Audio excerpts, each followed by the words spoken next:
29% स्थल भाग है और इतने में ही हम इंसान बस्ती बसाकर अपनी जिंदगी गुजार रहे हैं। हमारा समंदर इतना विशाल है जिसके आगे हमारी कल्पना भी हार जाती है। इन विशालाकाय समंदर के नीचे हजारों रहस्यमय जगहें और चीजें हैं जिनके बारे में जानना किसी के लिए भी नामुमकिन है। इन्हीं सब रहस्यों में से एक कहानी है टाइटैनिक की। इस जहाज के डूबने के 73 सालों तक किसी को ये पता नहीं चल पाया कि ये जहाज कहाँ डूबा था और किस अवस्था में मौजूद है। 15 अप्रैल 1912 को ये अनोखा जहाज डूबा था। इसके लगभग 73 सालों बाद यानी 1985 में उसे ढूंढा गया, लेकिन इसे ढूंढने के 35 सालों बाद भी इस जहाज को समंदर की गहराइयों से अभी तक निकाला नहीं जा सका है। आज की हमारी इस वीडियो में हम टाइटैनिक जहाज कैसे और क्यों डूबा था इसके बारे में बात नहीं करेंगे, बल्कि ये जहाज आज भी समंदर की गहराइयों से निकाला क्यों नहीं गया इस विषय पर बात करेंगे। तो चलिए शुरू करते हैं।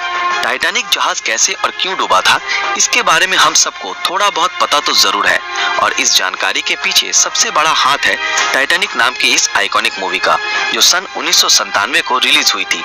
सन 1912 को टाइटैनिक डूबने के बाद करीब 73 सालों तक वैज्ञानिकों ने इसे ढूंढने की जी तोड़ कोशिश की और कई सारे मिशन भी इसकी तलाश में किए गए, लेकिन किसी को भी कोई सफलता हासिल नहीं हुई। आखिरकार सन 1985 में एक आर्कियोलॉजिस्ट और एक अमेरिकन नेवी ऑफिसर रॉबर्ट और बिल टाइटैनिक को ढूंढने के मिशन पर निकल पड़े और उन्हें टाइटैनिक अभी कहाँ है और किस हालत में है इसके बारे में पता चला। उनके टाइटैनिक को ढूंढने के बाद इसके कई राजों से पर्दा उठा जिसने पूरी दुनिया को हैरान कर दिया। टाइटैनिक समंदर के 12,000 फीट गहराइयों में डूबा था। ऑफिशियल रिपोर्ट के मुताबिक ये जहाज डूबने से पहले सही सलामत थी, लेकिन जैसे जैसे टाइटैनिक समंदर की गहराइयों में समाती गई वैसे वैसे ये जहाज दो हिस्सों में टूट गया। लेकिन ऐसा क्यों हुआ? टाइटैनिक द न्यू एविडेंस की रिपोर्ट में ये बताया गया कि टाइटैनिक आइसबर्ग से टकराने के बाद नहीं डूबी थी। टाइटैनिक में आग लगने की वजह से ये डूबा था। खोजियों को जब इस जहाज का मलबा मिला तब उन्होंने ये पाया कि इसमें मौजूद बहुत सी चीजें वैसी की वैसी ही हैं। इस जहाज को बाहर निकालने की बहुत कोशिशें की गई, लेकिन शायद सब लोग ये जान गए थे कि इससे वापस बाहर निकाल पाना नामुमकिन है। आज की एडवांस टेक्नोलॉजी की मदद से भी टाइटैनिक को निकाला नहीं जा सका है और ये समंदर की गहराई में आज भी मौजूद है। आमतौर पर किसी भी जहाज को समंदर के नीचे से जैसे निकाला जाता है, टाइटैनिक को उस तरीके से निकाल पाना मुमकिन नहीं है, क्योंकि ये दो हिस्सों में टूटकर डूबा था। लेकिन हाईटेक सबमरीन और पावरफुल मैग्नेटिक सिस्टम की मदद से शायद उसे निकालने की कोशिश की जा सके, पर इन कामों में बहुत सारी मुश्किलों का सामना करना पड़ेगा, जिसमें सबसे पहला है टाइटैनिक का वजन, जो करीब 1.43 लाख टन है, जो बहुत ही ज्यादा है। और इसके बाद आता है पानी का दबाव, जो जहाज के वजन को और भी कई गुना बढ़ा देता है। टाइटैनिक जिस जगह डूबी थी उस जगह की गहराई बहुत ज्यादा है और उस जगह से मात्र 1 स्क्वायर फीट की किसी भी चीज को सतह तक लाने के लिए करीब 392 किलो न्यूटन फोर्स की जरूरत पड़ेगी।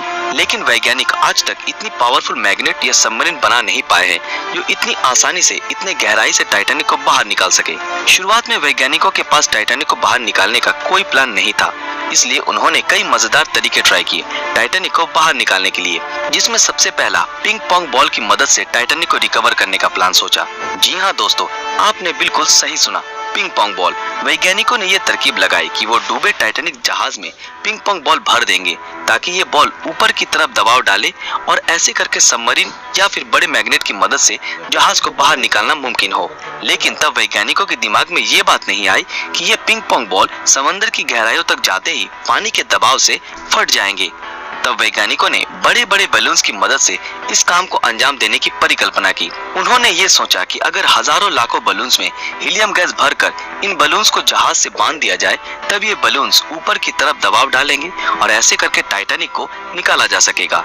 लेकिन तब वैज्ञानिकों ने ये नहीं सोचा कि इतने गहरे पानी में इन बलून्स में हीलियम गैस कैसे भरी जाएगी, और ये भी एक फ्लॉप आइडिया था।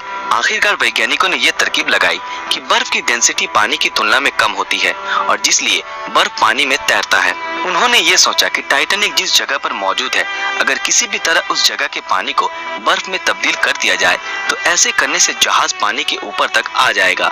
इस तरकीब को बताया अमेरिका के एक इंजीनियर जॉन पियरे ने। उन्होंने अपनी रिसर्च में ये बताया कि इसमें अधिक मात्रा में लिक्विड नाइट्रोजन की जरूरत पड़ेगी और ये आइडिया बहुत ही कमाल का था। लेकिन ब्रिटिश गैस कंपनी BOC के मुताबिक इस प्रोजेक्ट को अंजाम देने में करीब आधे मिलियन टन लिक्विड नाइट्रोजन की आवश्यकता होगी और तभी सबके मन में ये सवाल आया कि इतने विशाल मात्रा में लिक्विड नाइट्रोजन को इतनी गहराई तक कैसे ले जाया जाएगा। और अंत में ये प्रोजेक्ट भी कामयाब नहीं हो सका। इसके बाद एक शिप बिल्डिंग कंपनी ने टाइटैनिक को निकालने का एक आइडिया दिया। उनके मुताबिक सबसे पहले टाइटैनिक पे जमे शैवाल को और गंदगी को साफ करना पड़ेगा और इसके लिए एक पावरफुल वैक्यूम क्लीनर जैसी मशीन की जरूरत होगी।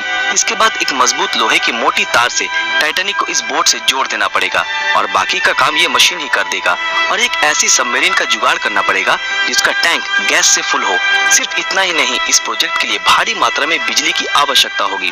रिसर्चरों के मुताबिक इस प्रोजेक्ट को अंजाम देने के लिए 20 मिलियन किलोवाट बिजली की जरूरत होगी और इस बिजली के उत्पादन के लिए एक पावर प्लांट की भी जरूरत है। लेकिन समस्या ये थी कि समंदर की इस गहराई में पावर प्लांट कैसे बनाया जाए। वैज्ञानिकों ने फ्लोटिंग पावर प्लांट बनाने के बारे में भी सोचा, पर इतनी गहराई में इलेक्ट्रिक वायर टिक नहीं पाएगी। पानी के अधिक दबाव से ये वायर फट जाएगी। कैसे भी करके अगर इस प्रोजेक्ट को अंजाम दे भी दिया गया तो फिर भी ये प्रोजेक्ट काफी महंगी साबित होगी। इसलिए इस प्रोजेक्ट को तुरंत बंद कर दिया गया।